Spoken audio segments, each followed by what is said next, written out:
This is the BYD Atto 2 and it's coming to Australia very soon. This fully electric compact SUV style model is an interesting option for our market. It will sit below the Atto 3 but above the Dolphin, and it should still be very, very affordable. Let's take a look at it in this short review. We'll take it for a drive too and, well, tell you what I reckon about it. So let's go. Thanks for watching.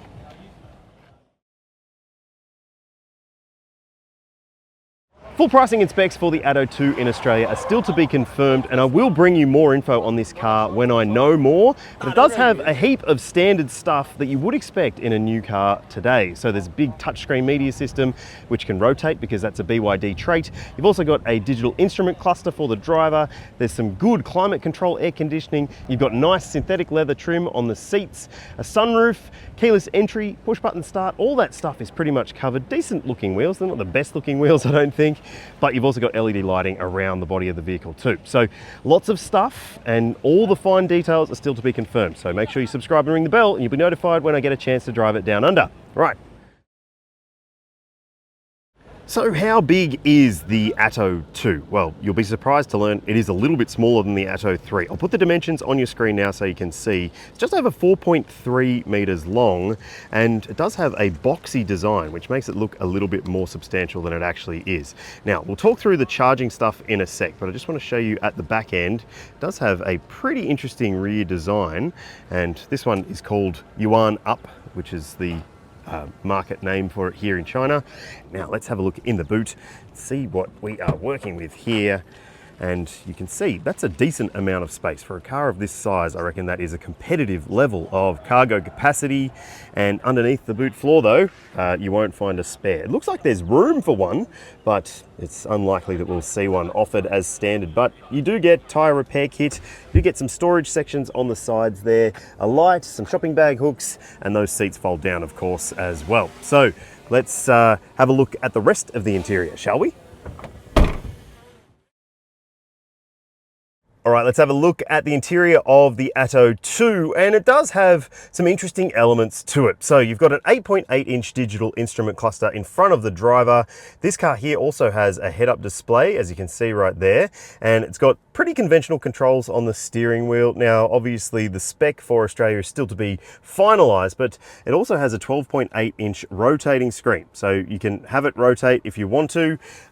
I don't necessarily see the point in that personally, but at least you can do that if you want to. I'll dive into much more detail on the screen when I get a chance to drive it in Australia, but it does have the simple stuff that you would expect down the bottom of the screen. It's still on-screen controls for your climate stuff, and there's plenty of different menus and controls, and well, you can see that's not in English, so I'm not going to dive too deep into that. But it does have some pretty good features down here, including some usual looking vents, a wireless phone charger, which is a nice felt finish on it, an interesting looking gear selector.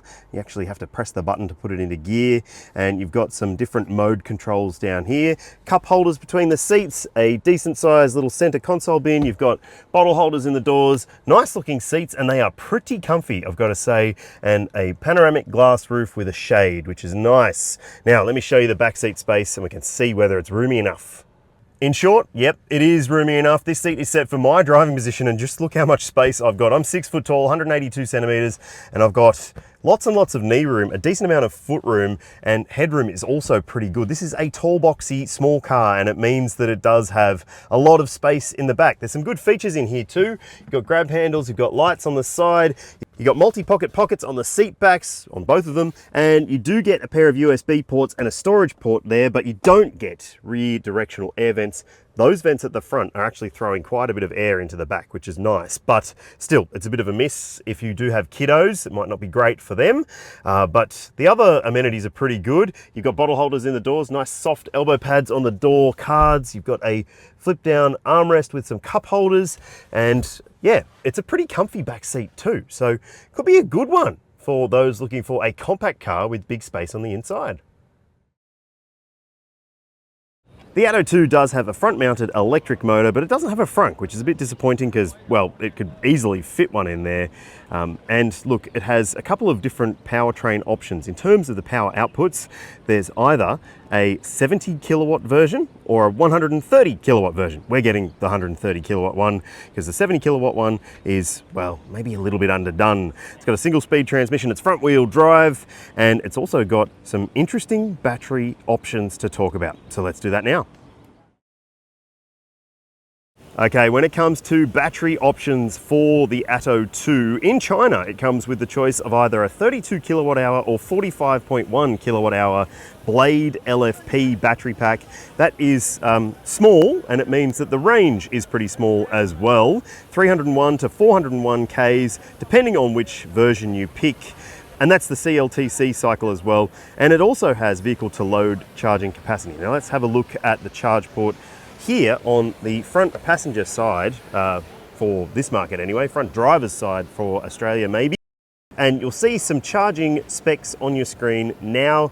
So it's certainly not going to be a game changer in terms of the charging capacities and what's on offer here, but it will be pretty good in terms of the pricing because it doesn't have a massive battery, so it shouldn't cost as much. Here we go. Okay, so this is the BYD Atto 2, so let's see what it drives like. Instantly, steering is very nothingness happening. It does feel a little dull, very light on center, and not much feel happening through the steering wheel for me, but it is a very small electric SUV. It's designed to be comfort focused and look over some bumps. It is pretty comfortable, I have to say. Feels like it's got decent body control and ride comfort, although this is a car park. It's a very smooth car park with some bumps thrown in for fun. Now let's go around this tightening bend here. Around we go, up through this bend. And it does have a pretty good amount of pep here. It is moving, it is hustling, and apart from the steering really not offering much in the way of fun or wow factor, this is feeling like a pretty decent option. And let's just see how it goes in terms of the speed here. So give it a boot full. I'm flat, that is pretty quick, and hard on the brakes. And we pulled up very quickly there. That's not bad at all. So Atto 2 could be a good one. Might depend on the price though. There are more really good competitors in this segment now than ever before. It's fair to say that the success of the Atto 2 will depend on its price in our market. It seems like a pretty compelling little choice if you're looking for something compact but still spacious and with plenty of tech as well. Can't wait to see what the price is. Can't wait to drive it down under. Make sure you subscribe and you'll be notified when I get a chance to. Thanks for watching and thanks for subscribing. See you later.